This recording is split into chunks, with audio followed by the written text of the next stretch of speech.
Engkaulah laguku dan kekuatanku. Izinkanlah ku datang menyembah, membawa syukurku.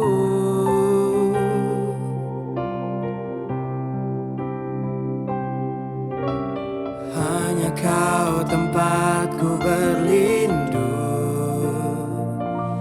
hanya Engkau laguku dan kekuatanku.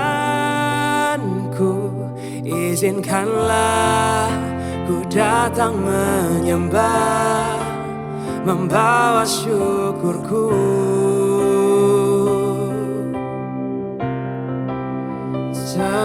Sedalamnya hatiku Kau pun tahu, dan kasih-Mu tak jauh dalam jiwaku. Di dalam kesesakan, di dalam kemenangan, ku tahu Engkau selalu bersamaku. Hanya Engkau tempat kami berlindung, Tuhan. Hanya Kau tempatku berlindung, hanya Engkau laguku dan kekuatanku. Izinkanlah ku datang menyembah, membawa syukurku. Oh, sedalamnya hatiku Kau pun tahu, dan kasih-Mu tak jauh dalam jiwaku. Di dalam kesesakan, di dalam kemenangan, ku tahu Engkau selalu bersamaku. Sedalamnya hatiku Kau pun tahu, dan kasih-Mu tak jauh dalam jiwaku. Di dalam kesesakan, di dalam kemenangan, ku tahu Engkau selalu bersamaku. Sedalamnya hatiku Kau pun tahu, dan kasih-Mu tak jauh dalam jiwaku. Di dalam kesesakan, di dalam kemenangan, ku tahu Engkau selalu bersamaku. Ku tahu Engkau selalu bersamaku.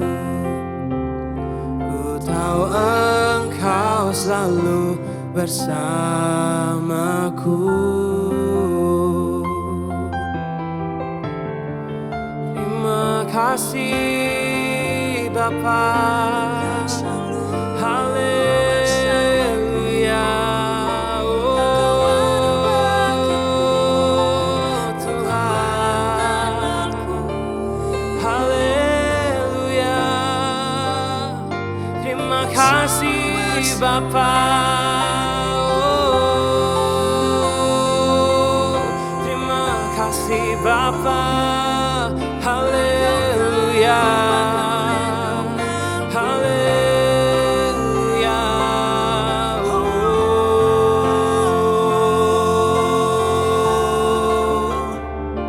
terima kasih Bapa. Haleluya.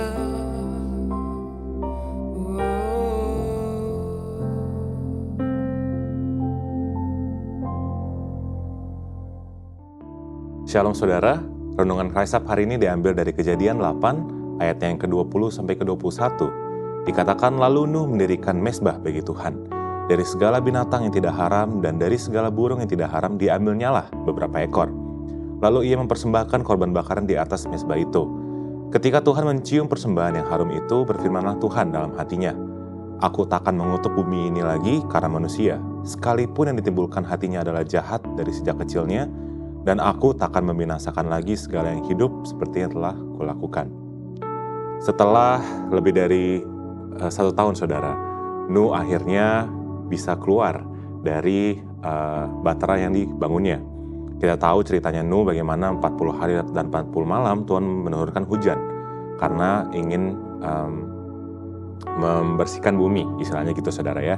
Dan kita bisa lihat dari cerita ini di mana setelah 1 tahun lebih Nuh berada di dalam kapal tersebut, dan di saat sudah waktunya keluar, saudara, Nuh nggak langsung mencari untuk udara segar untuk dirinya sendiri. Dia nggak langsung mencari kesibukan sendiri, saudara. Tapi pertama kali yang dilakukan adalah yang tadi kita baca, dia mendirikan mezbah bagi Tuhan. Bayangkan, saudara, kalau misalnya kita terkurung di suatu tempat sekian lama, jangankan 1 tahun, saudara, mungkin 1 minggu, 1 bulan, seperti dulu waktu kita COVID, kita udah nggak betah mungkin ya, saudara ya. Dan yang pertama kali kita lakukan di saat kita akhirnya bisa bebas, kita akan mengikuti kemauan kita. Tapi kita melihat bagaimana Nuh punya prioritas yang benar, yaitu dia mendirikan mezbah bagi Tuhan karena dia bersyukur kepada Tuhan atas segala hal yang dia lewatinya. Dan gak hanya mendirikan mezbah, saudara, tapi dia juga membawa hewan-hewan yang terbaik pada saat itu untuk menjadi korban bakaran bagi Tuhan. Dan bayangkan juga, saudara, di saat itu di mana hewan-hewan sudah dipilih, gak banyak jumlahnya, saudara, gak ada ratusan, di dalam satu spesies tidak ada ratusan hewan, hanya ada beberapa ekor saja dari setiap spesies, saudara. Dan bayangkan bagaimana di saat mungkin Nuh membawa hewan tersebut buat jadi korban persembahan, berarti ada kemungkinan besar untuk hewan tersebut akan punah. Tapi tetap Nuh tidak memilih opsi untuk tidak membawa persembahan kepada Tuhan, tapi Nuh tetap memilih untuk membawa persembahan yang terbaik kepada Tuhan, walaupun dia tahu akibatnya apa. Saudara, Tuhan gak pernah menuntut kita untuk membawa persembahan karena Tuhan greedy atau Tuhan serakah, saudara. Tapi justru Tuhan mau kita bawa persembahan kepada Tuhan yang mahal. Mahal dalam artian costly, saudara.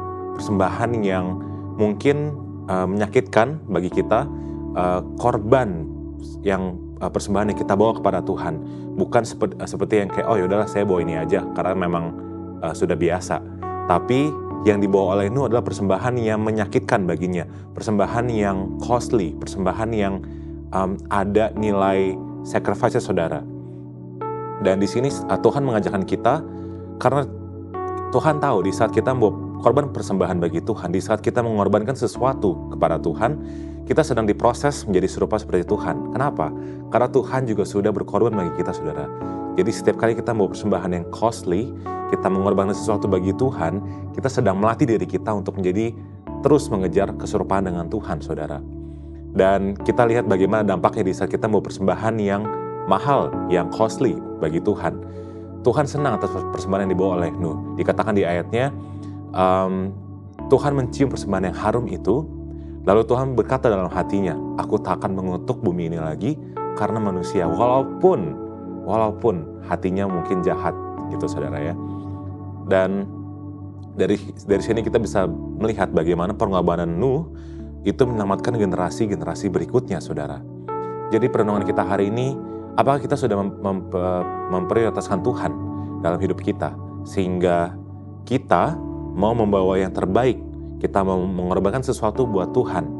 Karena kalau misalnya Tuhan bukan menjadi prioritas kita saat ini, kita akan sulit untuk bawa persembahan kepada Tuhan. Karena kita masih ada banyak hal yang mau kita kerjakan. Aduh, keluarga saya belum selesai. Aduh, hubungan saya dan sebagainya, saudara. Masih banyak yang mau kita kejar.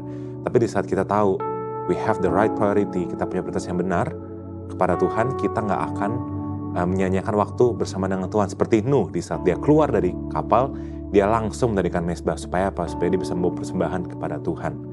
Dan seperti persembahan yang Nuh bawa juga, yang menyenangkan hati Tuhan, apakah kita sadar, saudara, kalau persembahan hidup kita itu bisa memenangkan generasi, saudara. Di saat kita mau menyerahkan hidup kita buat Tuhan pakai, mungkin memang gak enak, saudara. kondisi yang enak, mungkin kita punya keinginan sendiri, kita punya ambisi sendiri, saudara. Tapi di saat kita menyerahkan semuanya kepada Tuhan, sampai kita nggak punya hak lagi, karena hidup kita adalah bagi Tuhan dan untuk Tuhan, disitulah kita akan merasakan, oh ternyata Tuhan akan pakai saya untuk bisa memenangkan generasi berikutnya, saudara. Demikian renungan kita hari ini, mari kita berdoa. Tuhan, terima kasih buat kata-kata yang Tuhan sampaikan kepada kami hari ini. Kami bersyukur Tuhan kalau kami boleh belajar untuk mempersembahkan yang terbaik kepada Tuhan. To bring our best gift to you, Lord. Karena kami tahu Tuhan bahwa hidup kami adalah yang Tuhan inginkan. Dan kami mau belajar untuk taat kepada Tuhan, untuk terus belajar mengikis ego kami Tuhan, untuk terus belajar melepaskan hak kami Tuhan, karena kami tahu seluruh hidup kami itu bukan milik kami tapi hanya milik Tuhan. Sehingga Tuhan pakailah hidup kami sepenuhnya, sehingga kami boleh menjadi berkat bagi banyak orang, bagi generasi kami Tuhan.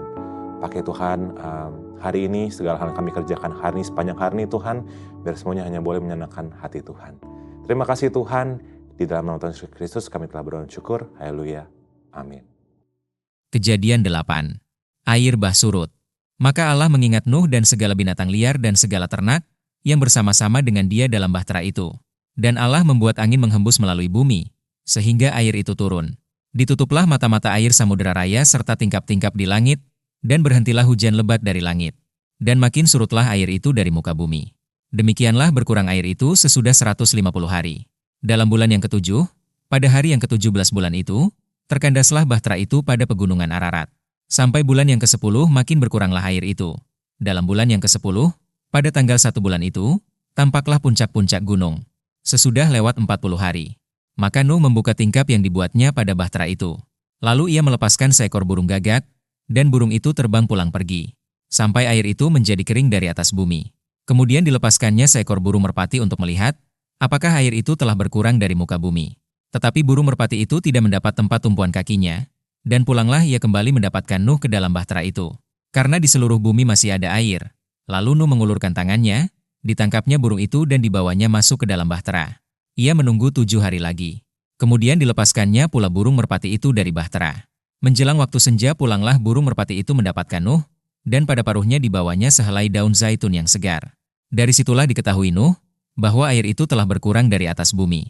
Selanjutnya ditunggunya pula 7 hari lagi. Kemudian dilepaskannya burung merpati itu, tetapi burung itu tidak kembali lagi kepadanya. Dalam tahun ke-601, dalam bulan pertama. Pada tanggal 1 bulan itu, sudahlah kering air itu dari atas bumi. Kemudian Nuh membuka tutup bahtera itu dan melihat-lihat, ternyatalah muka bumi sudah mulai kering. Dalam bulan kedua, pada hari yang ke-27 bulan itu, bumi telah kering. Lalu berfirmanlah Allah kepada Nuh, keluarlah dari bahtera itu. Engkau bersama-sama dengan istrimu serta anak-anakmu, dan istri anak-anakmu. Segala binatang yang bersama-sama dengan engkau, segala yang hidup, burung-burung, hewan, dan segala binatang melata yang merayap di bumi, suruhlah keluar bersama-sama dengan engkau. Supaya semuanya itu berkeriapan di bumi serta berkembang biak, dan bertambah banyak di bumi. Lalu keluarlah Nuh bersama-sama dengan anak-anaknya dan istrinya, dan istri anak-anaknya.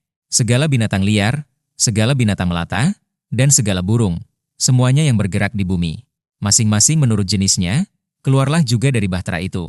Lalu Nuh mendirikan mezbah bagi Tuhan, dari segala binatang yang tidak haram. Dan dari segala burung yang tidak haram diambilnyalah beberapa ekor, lalu ia mempersembahkan korban bakaran di atas mezbah itu. Ketika Tuhan mencium persembahan yang harum itu, berfirmanlah Tuhan dalam hatinya, Aku takkan mengutuk bumi ini lagi karena manusia. Sekalipun yang ditimbulkan hatinya adalah jahat dari sejak kecilnya. Dan aku takkan membinasakan lagi segala yang hidup, seperti yang telah kulakukan.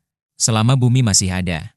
Takkan berhenti-henti musim menabur dan menuai, dingin dan panas, kemarau dan hujan, siang dan malam.